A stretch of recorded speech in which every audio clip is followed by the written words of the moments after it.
2014년도에 한국의 한 업체가 직장 내에서 가장 싫어하는 직장 동료의 성향은 무엇인가? 편하게 말하면 직장에서 내가 제일 싫어하는 부류가 어떤 사람이냐, 이런 설문조사를 했어요. 근데 그 결과가 어떠냐? 4위는 상사의 꽁무니만 따라다니는 아부의 달인. 3위, 절대 지갑이 열리지 않는 구두쇠.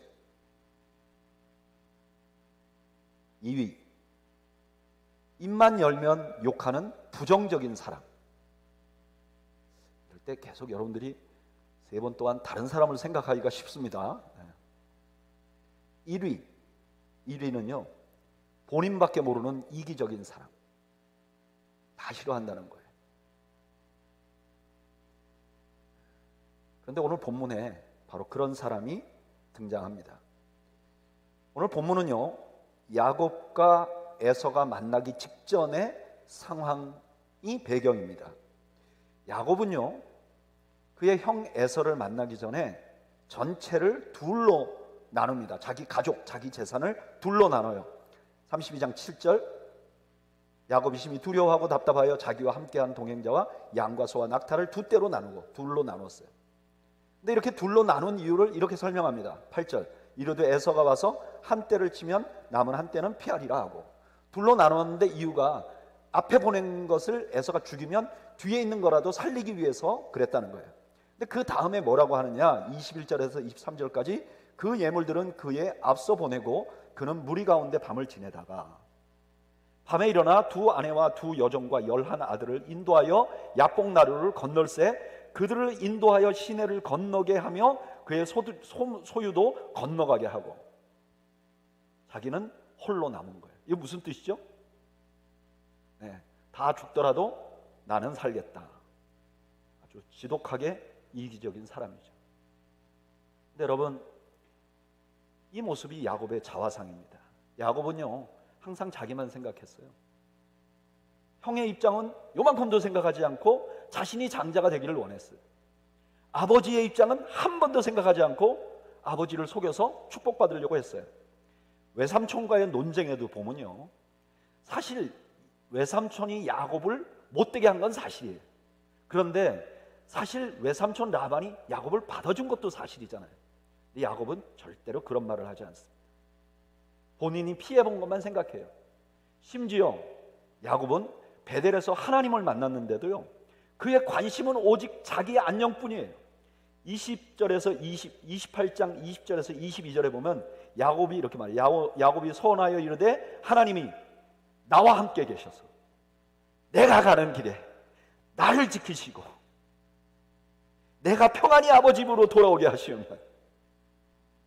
야곱은 하나님을 만났는데도 관심이 자기에게밖에 없어요. 근데 여러분, 이런 이기적인 자세는요, 우리 인생에 많은 문제를 일으킵니다. 어떤 문제를 일으키는가? 제일 먼저는요, 주변 사람과 불화해요. 여러분, 이기적인 사람하고 같이 있어 본 적 있죠? 직장에서 이기적인 사람하고 함께 있으면 굉장히 어렵습니다. 그 이기적인 사람이 자기 상사잖아요. 나의 상사잖아요. 그럼 보통 어떻게 하느냐? 일은 내가 죽도록 다 했는데 자기의 상사에게 말할 때는 자기가 다 했다고 해요. 존경심이 안 생기는 거죠. 이기적인 사람이 자기 동료잖아요. 그러면 내가 옆에 있다는 이유로 나는 일을 2배 해야 돼요. 이기적인 사람이 부하면 괜찮을까요? 굉장히 어렵습니다. 늘 불평하고요, 자신이 차별받고 있다고 계속 컴플레인해요. 저도 이런 얘기 할 때는 생각나는 사람들이 있어요. 직장생활 하면서. 근데 이 설문조사에 뭐라 그러냐, 이런 사람 만나면, 직장에서 이런 사람 만나면 가능하면 피하라 그래요. 다른 부서로 가든지. 그만큼 힘든 거죠. 이기적인 분이 가정에 있으면 그것도 굉장히 힘들어요. 그죠? 심지어 교회에 있어도 굉장히 힘들어요. 이기적인 사람은요, 상대방만 힘들게 하는 게 아니라 자신도 힘들어요. 왜냐하면 이기적이라는 것은 항상 자기에게 관용하는 습성이 이기적으로 드러납니다. 자기에게 관용하니까요, 사람들에게 자기가 평가받고 싶어 하지 않아요. 남들이 어떻게 생각하는지 거기에 드러나고 싶지 않아요. 그리고 종종 자기를 평가한다 하더라도 항상 자기는 정당하다고 생각해요. 평가를 해도. 내가 매일 늦는 거는 이런 이유 때문이야. 직장에서 내가 성과를 못 내는 이유는 내 주특기에 맞게 시키지 않았기 때문이야. 계속 불평만 하는 거예요. 반대로 타인에게는 너무 엄격합니다. 타인을 평가할 때는 이렇게 평가해요. 나는 그냥 공정한 사람이야. 난 공정하게 말해. 이렇게 평가하다 보니까 항상 피해자는 자신이에요. 사람들이 자기를 정당하게 대우하지 않고 있다고 생각해요. 그리고 자기는 매우 불행한 환경에 있다고 환경을 탓합니다. 결국 자기가 행복하지 않는 거죠. 제일 중요한 거는요, 하나님과의 관계도 올바로 안 돼요. 야고보서 3장 14절 15절을 현대인의 성경은 이렇게 번역했어요. 그러나 마음속에 지독한 시기심과 이기적인 욕망이 있다면 여러분은 자랑하지 마십시오. 그리고 진리를 거스려 거짓말하지 마십시오. 이런 지혜는 하늘에서 온 것이 아니라 세상적이요 정욕적이며, 마지막에 뭐라 그러죠? 마귀의 것입니다. 그러니까 이런 이기심을 가지고 있는 것은 마귀로부터 온 거예요. 그래서 아무리 종교적으로 열심히 섬기고 봉사하고 해도 하나님과 자꾸 거리가 멀어지는 것 같은 느낌이 드는 거예요. 야곱이 그랬죠? 야곱은 가는 곳마다 불화했어요. 가정에서도 불화했고 외삼촌 집에서도 불화했어요. 심지어 항상 자기 자신이 불안했어요. 두려움을 갖고 살았어요. 하나님과도 관계가 온전하지 못했어요. 그냥 늘 하나님을 완전히 신뢰하지 못하니까 하나님과의 관계에서도 딜을 해요. 하나님 이거 해주시면 내가 이렇게 하겠습니다. 오늘 본문에서 이렇게 이기적인 야곱과 하나님이 씨름을 하십니다. 왜 하나님이 야곱과 씨름을 했을까? 하나님이 야곱과 씨름한 이유가 무엇인가? 오늘 저희는 그 이유를 함께 알아보면서 은혜를 나누려고 해요. 저를 따라 하시죠. 야곱이 자신의 진정한 모습을 보게 하기 위함입니다.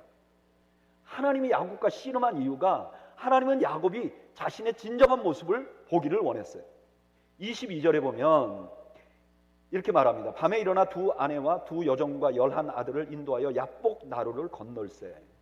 야곱이 지금 하나님과 씨름을 했는데 그 장소가 야복이라는 거예요. 이 야복이라는 말이 우리나라 말로 볼 때는 그냥 평범하게 장소를 말하나 보다. 그런데 히브리어로 발음을 하면 여기서 묘한 언어 유희가 나와요. 야복이라는, 우리가 야복이라고 부르는 이것을 히브리어와 조금 더 근접하게 발음을 하면 야복이에요. 야복. 야곱을 히브리 사람의 발음에 조금 더 근접하게 발음을 하면 야코프예요. 그런데 씨름이라는 말이 히브리어로 발음을 하면 아바크예요. 그래서 이걸 연달아 이어서 하면 야곱, 아바크 이렇게 되는 거예요. 그래서 언뜻 듣기에 이 야곱과 씨름하다는 아바크가 동일하게 들려요. 마치 야곱이 씨름인 것처럼 보이게 해요. 실제로 야곱은 씨름하듯 인생을 살았어요. 어머니 뱃속에서부터 형 발 뒤꿈치를 잡았죠. 태어나서는 세상의 문화와 싸워요. 야곱이 태어난 세상의 문화는 어때요? 장자가 최고야. 장자에게 모든 거를 몰아줘. 근데 야곱은 태어나 보니까 둘째로 태어났어요. 야곱이 그 세상 문화와 싸우는 거예요. 내가 둘째로 태어났지만 나는 장자가 되고 싶어. 그리고 조금 전에는 라반과 쩐의 전쟁을 한 거죠. 비즈니스 싸움. 그리고 심지어 야곱은 항상 하나님과도 싸우면서 살았어요. 호세아서 12장 3절 우리 다 같이 한번 읽어볼까요? 시작. 야곱은 모태에서 그의 형의 발 뒤꿈치를 잡았고 또 힘으로는 하나님과 겨루었어요. 하나님은요, 야곱의 이런 모습을 보여주기를 원하셨어요. 그래서 씨름을 한 거죠. 여러분, 이렇게 자신의 모습을 보는 거는요, 너무너무 중요해요. 대부분의 이기적인 사람들은 왜 이기적이 되는가? 자기를 보지 못하기 때문에 그래요. 근데 자기를 보되 그냥 아무렇게나 자기를 본다고 다 좋은 것이 이기심을 벗어나는 게 아니에요. 자기를 보되 제대로 봐야 돼요. 자기를 보되 자기가 기준이 되어서 자기를 보면 안 보는만 못해요. 고린도후서 10장 12절에 사도 바울이 이렇게 말해요. 우리는 자기를 칭찬하는 어떤 자와 더불어 감히 짝하며 비교할 수 없노라. 그러나 그들이 자기로서 자기를 헤아리고 자기로서 자기를 비교하니 지혜가 없도다. 어떤 사람이 있는데 자기를 돌아보는 거예요. 근데 이 사람은 자기 기준에서 자기를 봐. 자기 기준에서 자기를 평가해. 이거는 지혜가 아니라는 거예요. 그럼 어떻게 보는 것이 자기를 올바로 보는 것일까? 하나님께서는 씨름을 마치고 야곱에게 이렇게 물어봅니다. 32장 27절. 그 사람이 그에게 이르되 내 이름이 무엇이냐? 그가 이르되 야곱이니이다. 여러분, 성경에서 이름을 묻는 것은 단순히 그냥 통성명하는 것 이상입니다. 이름은요, 그 사람의 정체성을 묻는 거예요. 너가 누구냐 이런 뜻이죠. 근데 야곱이 뭐라고 대답하죠? 나는 야곱입니다 이렇게 말했어요. 근데 이 야곱이라는 말의 원뜻은 발 뒤꿈치를 잡았다. 야곱이 태어나기 전에 형 에서를 따라서 먼저 태어나려고 뒤꿈치 잡은 걸 가지고 야곱이라고 이름을 지었는데, 이 야곱이라는 말이 또 다른 의미가 있어요. 그게 뭐냐면은 속이는 자, 부정행위를 통해 탈취하는 자, 이런 의미가 있는 거죠. 야곱은 방금 전에 외삼촌 라반이 자기를 속였다고 분노했어요. 근데 지금 야곱은 이렇게 고백하는 거예요. 사실은 내가 속이는 자였습니다. 지금 하나님께서는 야곱이 자신의 본질을 보게 해 주십니다. 문제는 자기 자신임을 보게 하는 거예요. 그리고 그 자신의 문제의 핵심은 뭐냐? 죄라는 것을 드러내고 있는 거예요. 여러분, 이기심, 자기중심은요, 우리 인생을 파괴합니다. 그런데 이 이기심과 자기중심에서 벗어나는 가장 중요한 첫걸음이 뭐냐? 내가 죄인이라는 것을 인지하는 거예요. 여러분, 사람들이 왜 그렇게 자기를 사랑하고 이기적인지 아세요? 왜냐면요, 자기를 몰라서 그래요. 자기가 얼마나 악하고 더러운 존재인지를 몰라서 이기적이 되는 겁니다. 자기가 얼마나 죄인인지를 알면 자기 자신이 싫어져요. 자기가 역겨워져요. 자기는 정말 믿을 수 없는 존재라는 걸 알게 돼요. 이걸 보고 자기 부인이라고 말하는 거예요. 이렇게 되면요, 자기 중심이 될 수 없어요. 이기적이 될 수 없어요. 그래서 자기 중심과 이기심이 자기를 망가뜨리는 것으로부터 벗어날 수 있는 거예요. 여러분, 기독교의 축복이라는 것의 핵심이 바로 이겁니다. 주님을 만나면 건강해지고, 주님을 만나면 내가 원하는 것을 얻고, 주님을 만나면 내가 행복해지는 게 아니에요. 주님을 만나고 제일 처음 축복은 뭐냐면 자기를 보게 되는 거예요. 마치 아침에 캄캄한데 일어나서 일하러 갈 때 내 머리가 어떻게 헝클어졌는지, 내 얼굴이 어떤지 전혀 나는 모르다가 출근하기 전에 거울 앞에 서서 불을 켜면 그 빛 때문에 나의 모습이 다 적나라하게 드러나서 하나하나 수습해 나가는 것처럼, 우리가 주님을 만나게 되면 나의 더러움이 다 드러나게 되는 거예요. 이러면 제일 먼저 일어나는 일이 남 탓을 안 하게 돼요. 자기 탓을 하는 거예요. 저는 여러분들이 남 탓하지 않는 여러분들이 되기를 바랍니다. 자기 탓하는, 내가 문제입니다, 내 탓입니다, 이런 고백을 하는 여러분들이 되기를 바랍니다. 공교롭게도 옆자리에 나와 친한 사람이 있다면 고백하시죠. 내 탓입니다, 이렇게 하기 싫어하는 분들도 있는 것 같은데, 우리 탓이죠. 그리고 나의 문제의 중심에는 죄가 있다는 것을 알게 됩니다. 이 죄가 있다는 건 그냥 법적인 게 아니에요. 정말 내가 미워질 정도로 심각하다는 걸 알게 되는 거예요. 그래서 자신을 사랑하는 이기주의적인 삶을 살 수가 없는 거죠. 안타까운 것은 요즘 너무나 많은 그리스도인들이 이것이 진정 축복이라는 걸 모른다는 거예요. 관심도 없다는 거예요. 더 안타까운 것은 자신을 부인한 흔적이 전혀 없는데 자기는 크리스찬이라고 말한다는 거예요. 아무리 살펴봐도 자기의 죄를 발견한 흔적이 없는데 자기는 크리스찬이라고 생각한다는 거예요. 저는 여러분들이 하나님 앞에서 얼마나 죄인인지를 아는 것이 축복이라는 것을 믿으시는 여러분들 되시기를 바랍니다. 그리고 날마다의 삶 속에서 자신을 부인한 흔적이 나타나는 축복이 있으시기를 바랍니다. 하나님께서는 야곱과 씨름한 두 번째 목적이 저를 따라 하시죠. 진정한 승리의 길을 알려주시기 위해서입니다. 여기 25절에 보면 아주 재밌는 표현이 나와요. 32장 25절, 자기가 야곱을 이기지 못함을 보고. 하나님인데 야곱과 씨름했는데 하나님이 야곱을 못 이겼대요. 말도 안 되죠. 이건 진짜 이기지 못한다는 뜻이 아니겠죠. 왜 그렇죠? 그 다음에 환도뼈 치잖아요. 그러니까 힘이 있는 거예요. 여기 이기지 못한다는 건 어떤 뜻이냐? 야곱이 자기를 포기하지 않는 거예요. 이 씨름을 포기하지 않는 야곱을 보여주기 위해서 하나님이 이기지 못함을 보았다, 이렇게 말한 거죠. 그 다음에 어떻게 했는가? 하나님은 야곱의 허벅지 관절을 칩니다. 이 장면에서요, 허벅지 관절이라는 이 단어가 굉장히 중요한 단어예요. 왜냐? 32장 32절에 보면 이런 말씀이 있어요. 그 사람이 야곱의 허벅지 관절에 있는 둔부의 힘줄을 쳤으므로 이스라엘 사람들이 지금까지 허벅지 관절에 있는 둔부의 힘줄을 먹지 아니하더라. 야곱의 이 사건이 있은 다음에 한참 지나서 후세들은 뭘 기억하느냐? 허벅지 관절밖에 생각을 못한다는 거예요. 그러니까 이 사건의 어떤 핵심적인 모습이 뭐냐? 허벅지 관절이라는 거예요. 여러분, 허벅지 관절이 어딜까요? 여러분, 좀 보니까 정확하게 여기다라고 말하기가 좀 곤란한 것 같아요. 근데 분명한 것, 굉장히 많은 사람들이 동의하는 것은 아마 우리 이 허벅지 있는 그 허벅지가 이렇게 갈라져 있는 그 중간쯤 어디 있지 않은가, 그렇게 생각을 합니다. 근데 여기를 쳐버렸어요.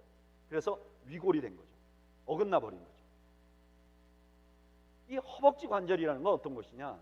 내가 서 있으려면 그 내 몸무게 전체가 의존돼 있는, 내가 의지하고 있는 거예요. 근데 그걸 부숴버린 거죠. 그걸 위골시킨 거죠. 이것은 야곱에게 상당히 상징적인 의미가 있어요. 여러분, 야곱이 지금 갖고 있는 플랜이 있습니다. 그게 뭐죠?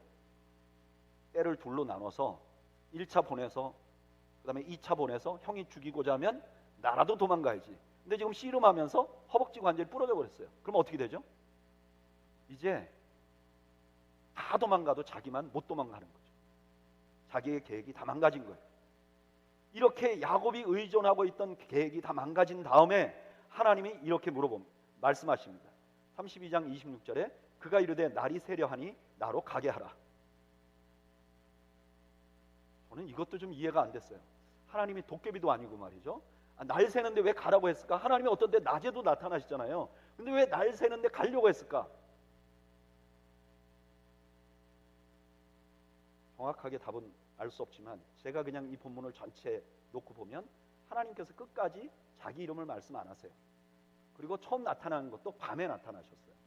그러니까 아마 야곱이 하나님을 정확하게 봐버리면 이제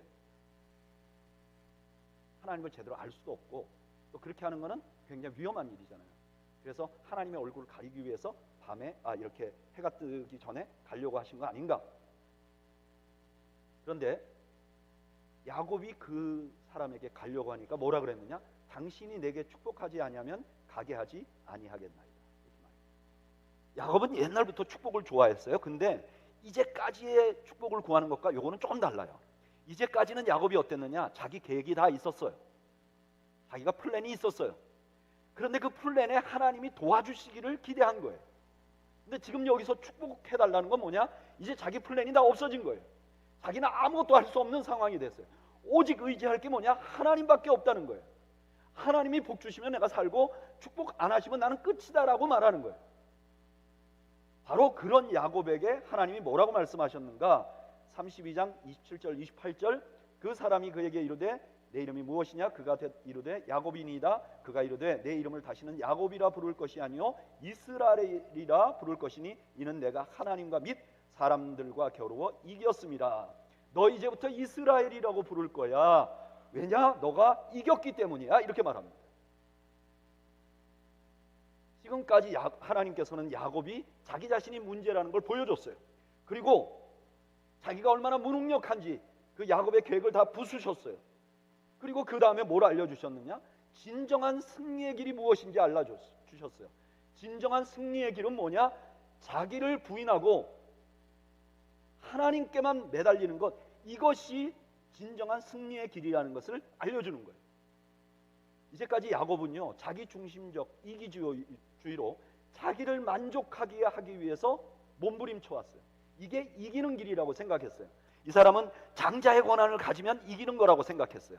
외삼촌 집에서 일을 하면서 많이 가지면 이기는 줄 알았어요.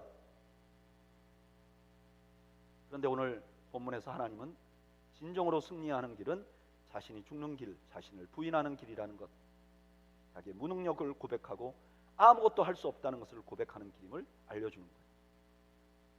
여러분, 진정한 승리의 길은 내가 원하는 것을 이루는 것이 아닙니다. 진정한 승리의 길은 내가 죽는 것입니다. 이게 쉽지 않아요.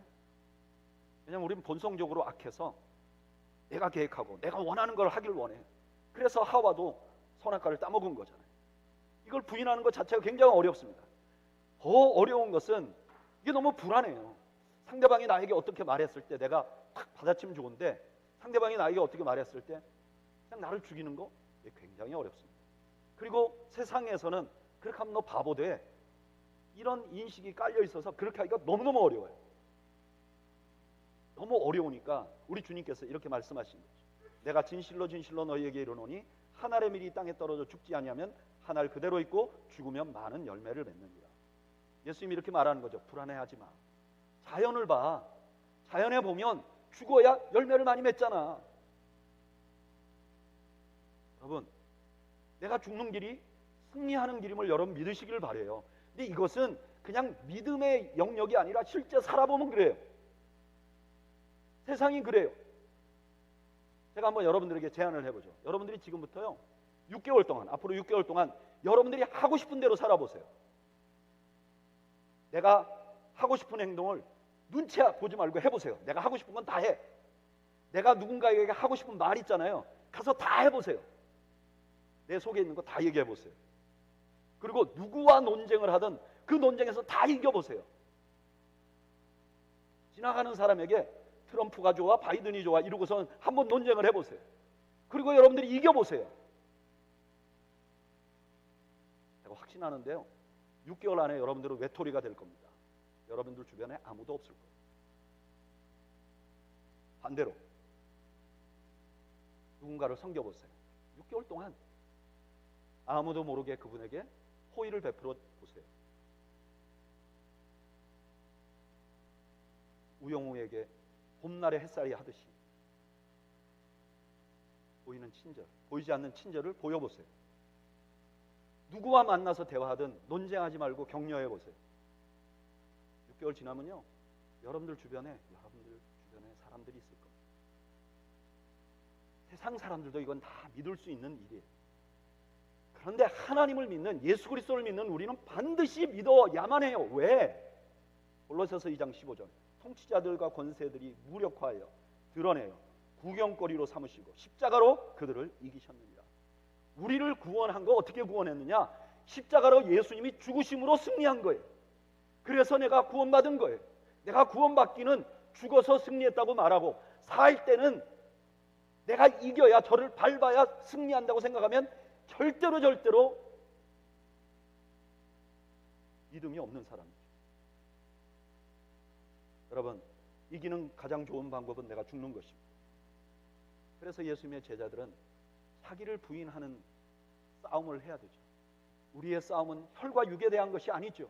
우리의 싸움은 나 자신과 악한 영에 대한 싸움이죠. 이렇게 해야 제자가 되는 거죠. 예수님께서 말씀하셨죠. 누구든지 나를 따라오려거든 날마다 자기를 부인해야 한다. 저는 여러분들이 자신을 부인함으로 승리하는 경험을 하시는 축복이 있기를 주님의 이름으로 축원합니다.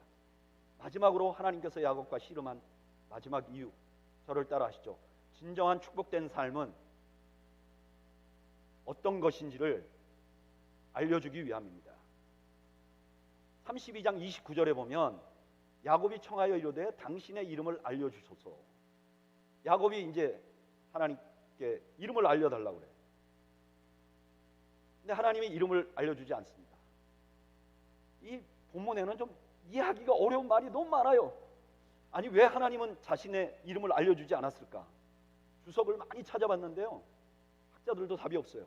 근데 제가 말씀 막 묵상하다 보니까 하나님이 하나님의 이름을 안 알려준 게 답이에요. 왜죠? 하나님은 불가해한 분이에요. 기묘자라 이렇게 말해요. 그러니까 모르는 거예요. 그러니까 지금 하나님은 알 수 없는 분이니까 말해주지 않는 거예요. 근데 묘하게 이게 맞는 것 같아요. 나중에 보면 야곱이 32장 30절에 야곱이 뭐라 그러냐면 내가 하나님과 대면하여 보았으나 내 생명이 보존되었다. 그래서 여기가 브니엘이다. 야곱이 하나님 만났다고 고백해요. 그러니까 안 거죠.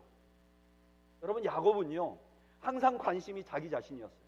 근데 자기가 깨지고 나니까 관심이 바뀌었어요. 하나님이 누구신지. 여러분, 이게 성숙한 신앙생활이죠. 성숙한 신앙생활은 내가 하나님의 팔을 비틀어서 이것도 얻어내고 이것도 얻어내고, 내가 이렇게 괴로울 때 금식했고 내가 이렇게 괴로울 때 하나님께 땡깡 쳐서 이거저거 이거를 알아냈다고 말하는 게 성숙한 게 아니라, 성숙한 신앙생활은 하나님이 어떤 분이시고 하나님이 나에게 무엇을 원하시고 그 하나님께 내가 순종했다는 간증들이 많아져야죠. 자신의 필요를 주목하는 것이 아니라 하나님 뜻을 중요하게 생각하는 거죠. 바로 이런 야곱에게 하나님이 축복하셨다는 거예요. 자기의 죄를 본 야곱, 자기의 중심이 깨어져 자기가 얼마나 무능력하다는 걸 아는 야곱, 그리고 하나님이 나에게 무엇을 원하는지 집중하기 시작한, 하나님이 누구신지를 집중하는 야곱에게 하나님이 축복을 해주셨다는 거예요. 그런데 그 하나님이 축복해 주셨다는 것을 오늘 창세기 31장은 굉장히 멋진 그림 언어로 설명을 해줍니다. 32장 31절 우리 다 같이 한번 읽어볼까요? 읽어보죠. 시작. 그가 브니엘을 지날 때 해가 돋았고 그의 허벅다리로 말미암아 절었더라. 보세요. 싸움은 밤에 시작됐어요.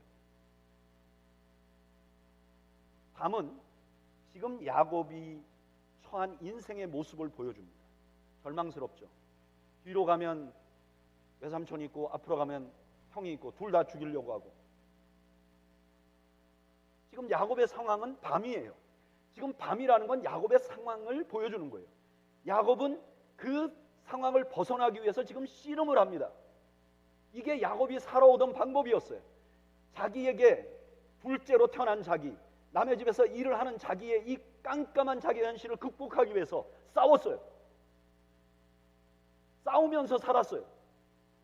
근데 여러분, 싸움에서 이긴다고 밤이 물러가지 않아요. 내가 매일 싸움에서 이겨요. 내가 원하는 걸 다 얻어내요.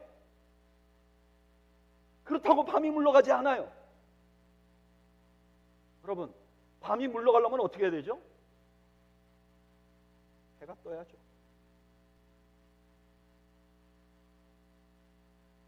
이게 자기를 깨뜨리고 부인한 사람에게 하나님이 주시는 축복이라는 거예요. 해는요, 내가 뜨게 할 수 없어요. 해는 하나님이 뜨게 하는 거예요. 너무나 많은 분들이 이걸 몰라요. 인생의 밤이 오면요, 고통의 시간이 오면 이걸 극복해 보려고 몸부림쳐요. 근데 여러분, 우리가 그렇게 몸부림치면 모든 문제가 해결되던가요? 어쩌다 내가 애를 써서 하나 극복하고 나면요, 그 다음에 그보다 훨씬 더 힘든 게 와요. 우리 인생이 그렇잖아요. 20대보다 30대가 더 편했나요? 30대보다 40대가 더 편했나요? 40대보다 70대가 더 행복한가요? 여러분, 이거는 무언가를 해결하고 내가 애를 쓰는 데서 오는 게 아니에요. 오히려 힘이 들어요. 싸워야 하니까 힘이 들어요. 주변 사람들도 다 하나가 떨어져요. 인생을 돌아보면 남는 게 없게 되는 거죠. 그래도 이런 분들은 좀 나아요. 자기 인생에 밤이 오면 원망이나 방탕으로 인생을 허비하는 사람들도 많아요. 인생에 밤이 온 원인이 내 주변 사람이야, 내 아버지야, 내 어머니야, 심지어는 하나님이야. 그래서 원망하면서 불평하면서 화를 내면서 인생을 살아가는 거예요. 그럼 사람 다 떠나요. 하나님도 함께 계심을 느끼지 못해요. 그런데 자기의 죄를 발견하고 자기를 부인하면 해는 하나님이 뜨게 하시겠다는 거예요. 분명히 패했어요. 분명히 잃어버렸어요. 분명히 중심이 무너지고 깨졌어요. 근데 해가 뜬 거예요. 살만한 인생이 되는 거죠. 저는 여러분들이 하나님이 해 뜨게 해 주셔야 인생의 밤이 물러간다는 것을 믿는 여러분들이 되시기를 축복합니다. 저는 오늘 예배 나오신 여러분들 모두의 삶에 하나님께서 해 뜨게 하시는 역사가 있기를 축복합니다. 여러분들의 삶의 어두운 어떤 부분에 하나님이 해를 비춰주시기를 축복합니다.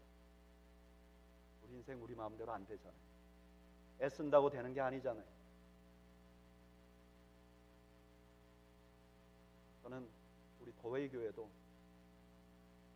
하나님이 해를 비춰주기를 소원합니다. 우리 힘으로 안 됩니다.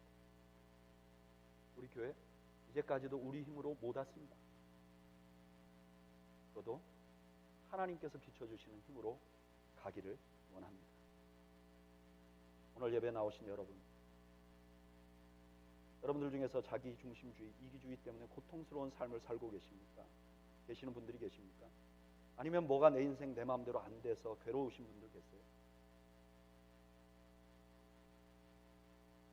우리 자신을 돌아보죠. 그리고 문제가 나라는 걸 발견해야 합니다. 그리고 나의 계획을 부수어야 합니다. 그리고 하나님을 의존하고 하나님께 빛을 띄워달라고 간구해야 합니다. 그래서 패배함으로 굴복함으로 승리하는 인생의 삶을 여러분 모두가 경험하시기를 축복합니다. 우리 이 시간에 잠시 눈을 감고 묵상으로 한번 기도하기를 원합니다.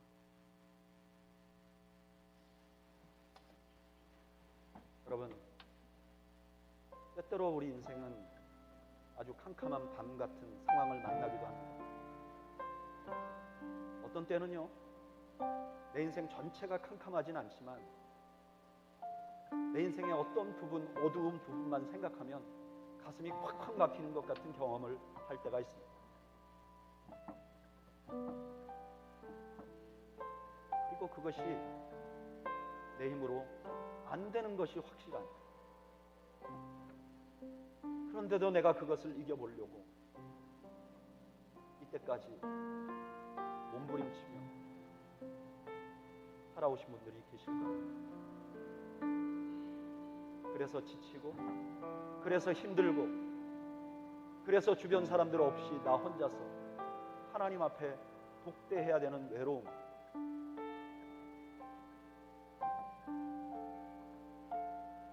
그런 상황에 계신 분들이란 우리 이 시간에 하나님께 이렇게 구하죠. 하나님, 내가 나를 볼 수 있게 해 주옵소서. 내 죄악을 발견하고 내가 얼마나 악한 자인 것을 발견하게 해 주옵소서. 하나님, 내 계획을 내가 부수겠습니다. 내 계획이 아니라 하나님의 은혜를 의존합니다.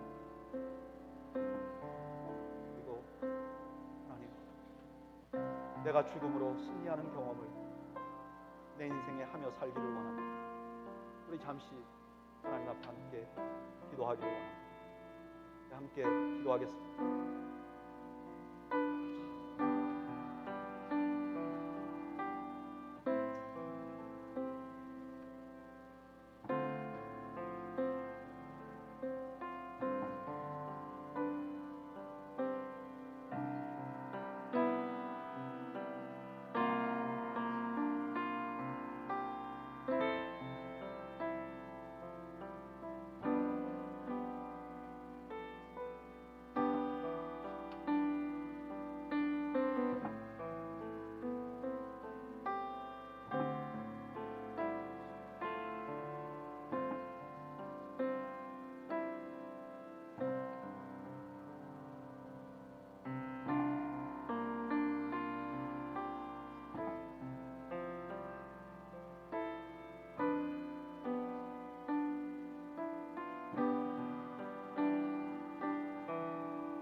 구주 예수 그리스도의 은혜와 하나님 아버지의 그 크신 사랑과 성령님의 감화하시고 감동하시는 역사가 오늘 우리를 바라보며 내가 얼마나 죄악되어 있는지 발견하고 하나님 앞에 나를 굴복함으로 진정한 의미의 승리하는 삶을 살기로 다짐하는 주의 백성들 머리머리 위와 이들의 가족과 이들의 생업 위에 지금으로부터 영원 무궁토록 함께 있을지어다.